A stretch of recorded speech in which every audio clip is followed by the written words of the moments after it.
Hi all, welcome to my channel Satish Vlogs. In this video, I would be explaining the concept of a provision. What is a provision? What are the journal entries for a provision? How this provision should get reported in financial statements? All these details I would be explaining in this video.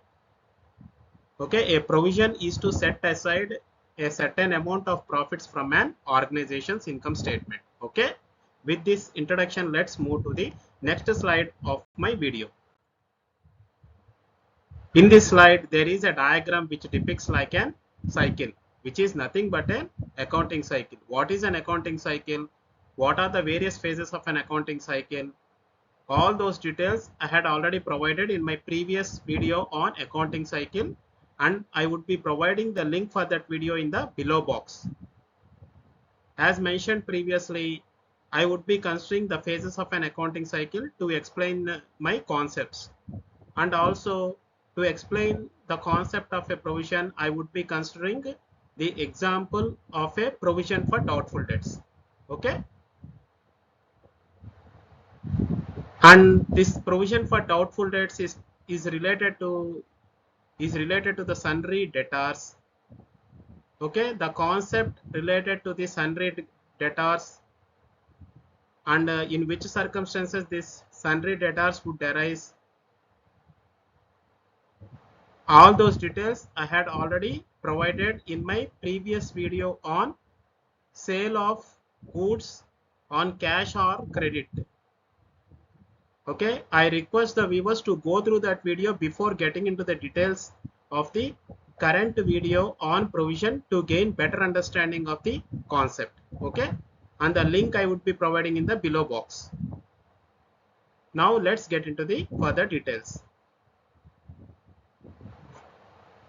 As mentioned, I would be considering an example of provision for doubtful debts to explain this concept in a better way. For instance, my business organization had sold some inventory to Mr. A on 1st of January. And the due date the entity would be receiving the amounts from Mr. A is 30th of June. However, on 31st of March, the business entity is obligated to prepare the financial statements.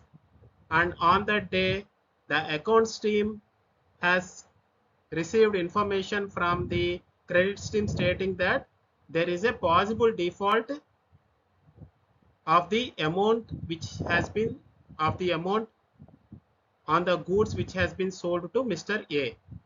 Now, in this situation, the business entity has already come to know there is a possible loss might happen in the future, right? And also the business entity cannot directly request for the payment because the payment is ideally due at the latest by 30th of June. So the business entity is obligated to wait until 30th of June. However, as there is a possible situations which are already exist on 31st of March that this payment might goes for a loss. So in such a case, the business entity is obligated to set aside a certain sum of money towards provision for doubtful debts. So this is the concept of provision for doubtful debts. Okay, so with this, let's move to the next phase of an accounting cycle, which is a journalizing phase. What is the journalizing phase? For whatever the business transaction for which the journal entries are supposed to be created in this phase, right? So what is my business transaction? Provision for doubtful debts is my business transaction, and the entry for provision for doubtful debts would be the business entity. There is a probable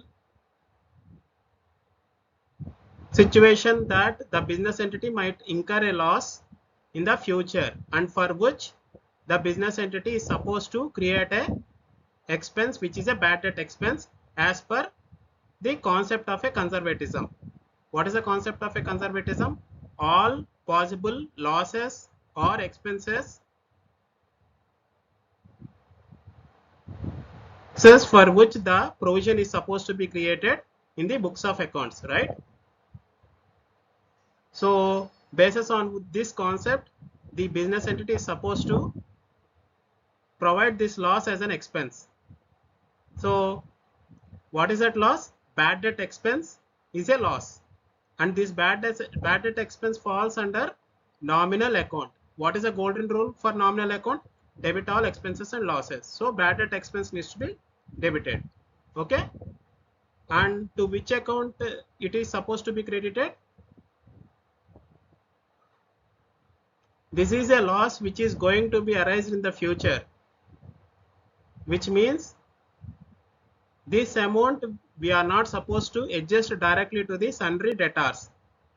Okay, this might arise in the future. However, the situations related to this loss are exist on the preparation of the balance sheet date. So for that reason, whatever the amount which is going to be arise as an expected loss, for which a provision needs to be provided. So credit needs to be given to provision for doubtful debts. Okay, so with this, hope this is clear. Now let's move to the third phase of an accounting cycle, which is a ledger creation phase or ledger postings phase. What is this phase all about? For whatever the journal entries which were created as part of journalizing phase, for which the ledger accounts are supposed to be created and posting needs to be done accordingly. There were two accounts against which the journal entries were made. What are those? One is the bad debt expense account and the other one is the provision for doubtful debts account. These two accounts are supposed to be created as part of ledger postings phase, and the entries are required to be posted accordingly. With this, let's move to the fourth phase of an accounting cycle, which is a trial balance phase. What is this phase all about?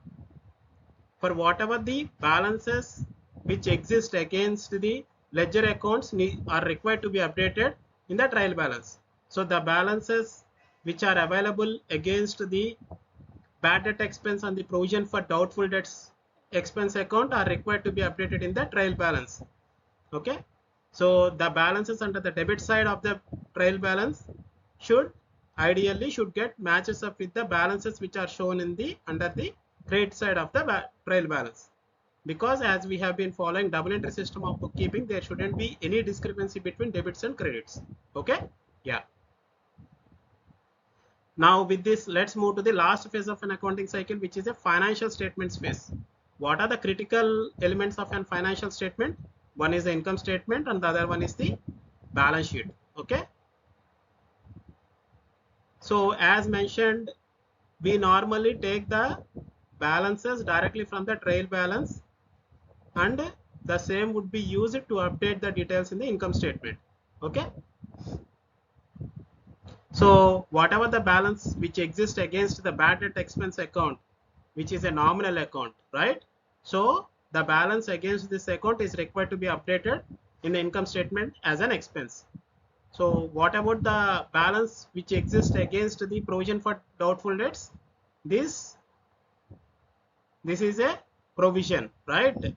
So all the provisions are required to be shown under the current liabilities, right? So whatever the balance which exists against this account is required to be shown under current liabilities in the balance sheet. Alternatively, we can reduce the balance against this account directly